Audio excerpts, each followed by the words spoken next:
नमस्कार बच्चों, आप सभी का इस नई कक्षा में स्वागत है।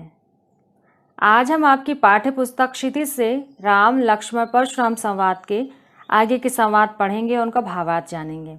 जैसा कि हम पिछली कक्षाओं में पढ़ चुके हैं कि शिव धनुष टूटने के बाद परशुराम जी अत्यधिक क्रोधित हुए दरबार में आते हैं और वह पूछते हैं कि यह शिव धनुष किसने तोड़ा है। तो उसके बाद राम शांत स्वभाव से कहते हैं कि हे नाथ, यह शिव धनुष जिसने भी तोड़ा होगा वह आपका कोई एक दास ही होगा जो आप पर आस्था रखता होगा। लेकिन परशुराम जी अत्यधिक क्रोध में रहते हैं और वह कुछ नहीं सुनते। तब लक्ष्मण उन्हें व्यंग बाण कहते हैं और परशुराम और लक्ष्मण के बीच कुछ वार्तालाप होता है, कुछ संवाद होता है। तो उसे तुलसीदास जी ने रामचरितमानस के बालकांड में लिखा है, जिसका कुछ अंश आपकी पाठ्य पुस्तक में है। तो आइए उसके आगे हम देखते हैं क्या होता है। जब परशुराम जी लक्ष्मण को बहुत कुछ कहते हैं कि मैं तेरा वध कर दूंगा और तुझे अब नहीं छोड़ूंगा, तो लक्ष्मण भी गुस्सा हो जाते हैं और कहते हैं, तुम तो कालू हाँक जनु लावा, बार बार मोहि लागी बुलावा। लक्ष्मण कहते हैं कि हे मुनि, ऐसा लगता है कि आप मेरे लिए काल को जबरदस्ती बुला लेंगे। मोहि लागी, मेरे लिए ऐसा लगता है आप मेरे लिए काल अर्थात मृत्यु को जबरदस्ती बुला रहे हैं। इतना सुनते ही परशुराम जी और अधिक क्रोधित हो जाते हैं और कहते हैं, सुनत लखन के बचन कठोरा, परस सुधारी धरेव कर घोरा। लक्ष्मण के कठोर वचन सुनकर परशुराम जी गुस्सा हो जाते हैं और अपना परशु अर्थात जो फरसा लिए रहते हैं उसे सुधार लेते हैं, अर्थात उसे एकदम युद्ध करने के लिए तैयार कर लेते हैं।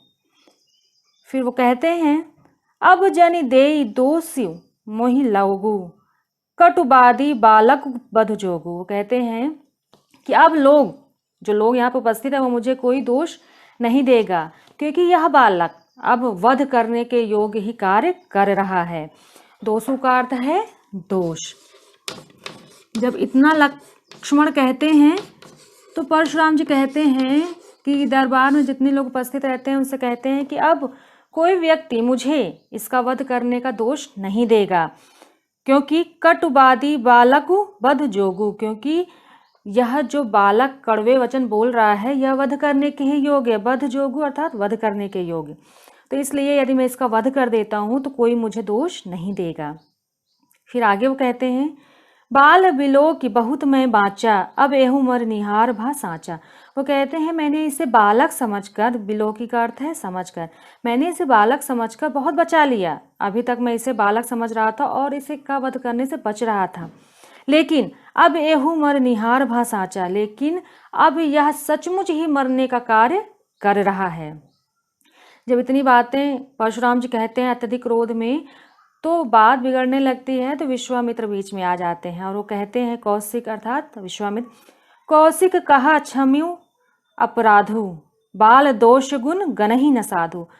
विश्वामित्र कहते हैं कि हे मुनि, इसका अपराध क्षमा कर दीजिए, क्योंकि जो साधु होता है वह बालकों के दोष और गुणों को नहीं गिनता है। गनहि का अर्थ है गिनना। वो कहते हैं कि हे मुनि, इसे क्षमा कर दीजिए, क्योंकि साधु जो है बालकों के गुण दोषों को नहीं गिनते हैं बल्कि उन्हें क्षमा कर देते हैं। फिर परशुराम जी इतना सुनते हैं लेकिन वो शांत नहीं होते और कहते हैं विश्वामित्र से, खर कुठार मैं अकरुण को ही, आगे अपराधी गुरु द्रोही। वो कहते हैं कि हे विश्वामित्र, तुम तो जानते हो कि मैं अत्यधिक करुणाहीन हूँ। अकरुण करुणाहीन हूँ, कोही हूँ अर्थात क्रोधी हूँ। मैं अत्यधिक करुणाहीन हूँ, क्रोधी हूँ और मेरे हाथ में तेज फरसा है। खर कुठार अर्थात तेज फरसा है। और उसके बाद मेरे सामने मेरे गुरु का अपमान करने वाला खड़ा है। गुरुद्रोही अर्थात गुरु का अपमान करने वाला, अर्थात लक्ष्मण खड़े थे उनके सामने, तो लक्ष्मण को अपना गुरुद्रोही समझते थे। तो कहते हैं कि हे विश्वामित्र, तुम तो जानते हो कि मैं अत्यधिक करुणाहीन हूँ, मैं क्रोधी हूँ, मेरे हाथ में तेज फरसा भी है और फिर मेरे सामने गुरु का अपमान करने वाला भी खड़ा है। उतर देत छोड़ो बिनु मारे, केवल कौशिक सील तुम्हारे। परशुराम जी कहते हैं कि हे विश्वामित्र, मैं अब तक इसे केवल तुम्हारे स्वभाव के कारण ही छोड़ रहा था, अन्यथा मैं इसे कब का मार देता। नाता यही काट कुठार कठोरे गुरई उरिन होत्यों श्रम थोरे। वो कहते हैं कि मैं तुम्हारे शील के कारण इसे छोड़ रहा हूं, अन्यथा यहीं पर इसे काट कुठार कठोरे अर्थात इसी अपने फरसे से इसे यहाँ पर ही काट डालता और अपने गुरु के ऋण से मुक्त हो जाता। क्योंकि शिव धनुष उन्होंने तोड़ा था तो वो उनके दोषी थे परशुराम के। तो वो कहते हैं कि विश्वामित्र मैं तुम्हारे स्वभाव के कारण ही इसे छोड़ रहा हूं, अन्यथा यहीं पे इसे काट डालता और अपने गुरु के ऋण से मुक्त हो जाता। और इनका अर्थ है ऋण मुक्त। परशुराम जी अत्यधिक गुस्से में ये सारी बातें विश्वामित्र से कहने लगते हैं। फिर आगे क्या होता है कि इतना सब कुछ विश्वामित्र से कहते हैं परशुराम, तो विश्वामित्र मन में मुस्कुराते हैं। गाधि सुनु कह हृदय हसी मुनि हरियरे सूझ, ऐ मैं खान न ऊख में अजहु न बूझ अबूझ। गाधि सुनु अर्थात गाधि के पुत्र अर्थात विश्वामित्र। विश्वामित्र ये सारी बातें सुनकर मन में ही हंसते हैं और सोचते हैं कि देखो परशुराम को सब कुछ हरा ही हरा सूझ रहा है, अर्थात उन्हें सारे क्षत्रिय एक समान लग रहे हैं। उन्हें राम और लक्ष्मण के पराक्रम के बारे में नहीं पता है। वह जो सोच रहे हैं ऐसा नहीं है। ऐ मैं खान न ऊख में अजहु न बूझ अबूझ, जिसे वह गन्ने से बना रस समझ रहे हैं, जो गन्ने के रस से खांड बनती है, वो सोचते हैं। पर राम और लक्ष्मण को परशुराम सोच रहे हैं जिसे गन्ने के रस से बनी खांड समझ रहे हैं, वो गन्ने के रस से बनी खांड नहीं बल्कि लोहे से बने खांड अर्थात लोहे से बनी तलवारें हैं, और वो उनको बाकी क्षत्रियों की तरह ही समझ रहे हैं। यह विश्वामित्र अपने मन में सोचते हैं। अयमय का अर्थ होता है लोहे से बना। तो विश्वामित्र मन में ये सब सोचते हैं कि मुनि को जो है सब कुछ हरा ही हरा दिख रहा है। हरा ही हरा एक मुहावरा है, यहाँ पे प्रयोग किया गया है कि मुनि जो है इन दोनों बालकों को अर्थात राम और लक्ष्मण को भी अन्य क्षत्रियों की तरह समझते हैं, लेकिन ऐसा नहीं है, वो इनके पराक्रम को नहीं जानते हैं। इतना जब परशुराम जी कहते हैं तो लक्ष्मण जी और गुस्सा हो जाते हैं और वो परशुराम को संबोधित करते हुए कहने लगते हैं, कहु लखन मुनिशील तुम्हारा, को नहीं जान विदित संसारा। लक्ष्मण जी कहते हैं कि हे मुनि, आपके शील स्वभाव को कौन नहीं जानता है, या तो पूरे संसार में प्रसिद्ध है कि आपका स्वभाव कैसा है।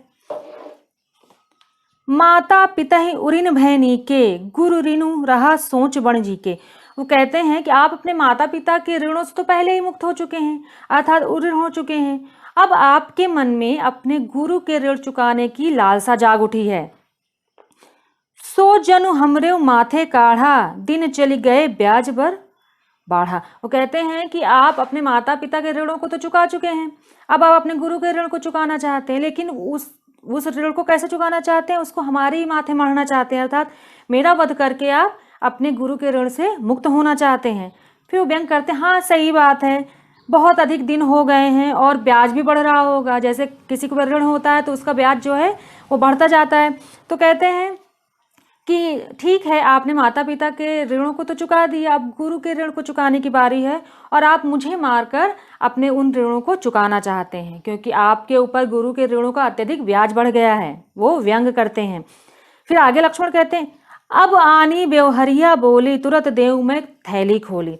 फिर कहते हैं ठीक है, आप मुझे मारकर अपने गुरु का ऋण चुकाना चाहते हैं तो ठीक है, आप व्यवहरिया को बुला लीजिए, अर्थात हिसाब किताब करने वाला जो होता है ना, आप उसको बुला लीजिए, और मेरे हिस्से अर्थात मेरे हिस्से जो भी ऋण चुका है मैं वह अपनी थैली खोलकर तुरंत दे दूंगा, अर्थात जो धनराशि मेरे ऊपर चढ़ी हुई है उसको मैं अपनी थैली खोलकर तुरंत दे दूंगा।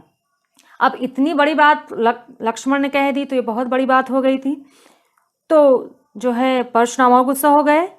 फिर क्या होता है, सुनि कटु वचन कुठार सुधारा, हाय हाय सब सभा पुकारा। लक्ष्मण के कटु वचन सुनकर परशुराम जी ने अपना फरसा सुधार लिया और इतना देखते ही सारी सभा हाय हाय करने लगी, अर्थात सारी सभा समझ गई कि अब कुछ बड़ी बात होने वाली है। भृगुवर परसु देख बहु मोही, विप्र विचारी बचौ नृपदोही। हे भृगुवर, मैं आपका फरसा देखकर और आपको ब्राह्मण समझकर आपसे युद्ध करने से बच रहा था, लेकिन आप तो राजाओं के द्रोही हैं, अर्थात राजाओं का नाश करने वाले हैं, और आप मुझे फरसा भी दिखा रहे हैं, मुझे भी मारने की बात कर रहे हैं, लेकिन मैं आपको ब्राह्मण समझकर आपसे युद्ध करने से बच रहा था, जबकि आप बार बार मुझे अपना फरसा दिखा रहे हैं। फिर आगे लक्ष्मण और व्यंग करते हैं, कहते हैं मिले न कबहूँ सुभट रन गाढ़े, द्विज देवता घरही के बाड़े। कहते हैं मुनि, लगता है आपको, सुभट का अर्थ होता है वीर, कहते हैं लगता है आपको युद्ध भूमि में वीर योद्धाओं से पाला नहीं पड़ा है। द्विज देवता घरही के बाढ़े, द्विज देवता का अर्थ होता है ब्राह्मण।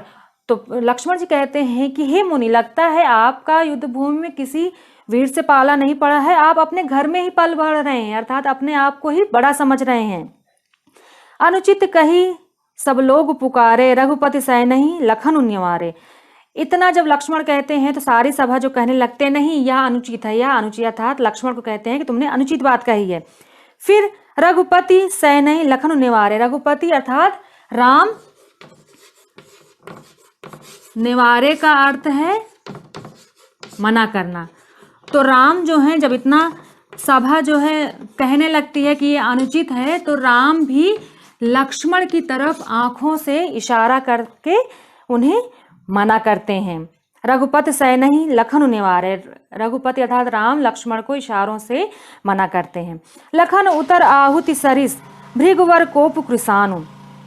लक्ष्मण के उत्तर जो हैं वो परशुराम के गुस्से रूपी आग में को और भड़का रहे थे, आहुति का काम कर रहे थे। कृसानु का अर्थ होता है आग।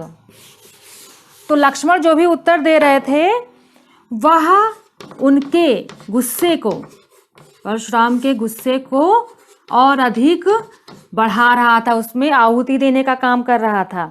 फिर राम बीच में आ जाते हैं। बढ़त देखी जल सम वचन, बोले रघुकुल भानु।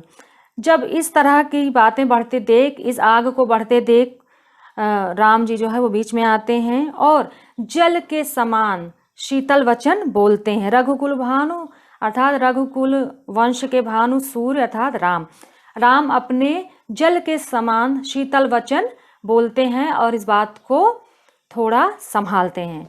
तो आपकी पाठ्य पुस्तक में ये प्रसंग यहाँ तक ही था, इसके आगे भी कुछ प्रसंग होते हैं, लेकिन आपकी पाठ्य पुस्तक में इतना ही है। तो इस तरह से हमने इस पाठ के सभी चौपाई और दोहे पढ़ लिए, उनका भावार्थ जान लिया। मैं आशा करती हूँ कि आपको यह पाठ अच्छे से समझ आ गया होगा। तो बच्चों, अगली कक्षा में एक नए पाठ के साथ मिलते हैं, तब तक के लिए धन्यवाद।